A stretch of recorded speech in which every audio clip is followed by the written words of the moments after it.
বৃন্দাবনে আমরা উপস্থিত হয়েছি 15ই আগস্টকে স্মরণ করে। তারপরে পতাকা উত্তোলনের পরে আমরা মঞ্চের অনুষ্ঠান শুরু করব।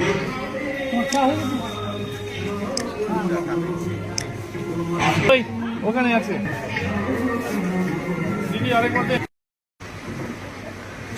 18ই আগস্ট অবধি, মানে 17ই আগস্ট রাত্রি অবধি আমরা আমাদের জেলা কালেক্টর ভবনে, আমাদের যারা এখনো বেঁচে আছেন তারা বলছেন আর কি, কালেক্টর ভবনে পাকিস্তানের পতাকাই কিন্তু উঠছিল। একটা উৎকণ্ঠার মধ্যে যাচ্ছিল যে আমরা ভারতবাসী না আমরা পাকিস্তানি। এমনকি সেই সময় যারা সম্ভ্রান্ত ছিলেন, এখানে যাদের প্রচুর সম্পত্তি, তারা একটা দ্বিধায় পড়েছিলেন যে আমরা কি ভারতবর্ষে আমরা যাব, মানে তখন থেকে পাকিস্তান।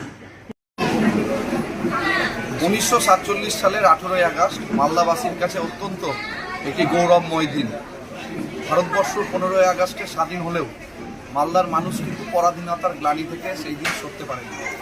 এই 18 আগস্টই প্রথম ভারতবর্ষের সাথে মালদার অন্তর্ভুক্তি হয় এবং মালদার জেলা প্রশাসনিক কার্যালয় থেকে পাকিস্তানের পতাকাকে নামিয়ে আজকের দিনেই এই 18ই আগস্ট সরকারিভাবে জাতীয় পতাকা উত্তোলন হয়, ভারতবর্ষের এই তিরঙ্গা পতাকা। তাই আজকের এই দিনটিকে স্মরণ করে প্রতি বছরই জেলা গ্রন্থাগারে মালদা জেলা সাংস্কৃতিক পরিচালন কমিটির উদ্যোগে এই দিনটি বিশেষভাবে উদযাপিত হয়। আমরা সকলে আজকে উপস্থিত হয়েছি এখানে।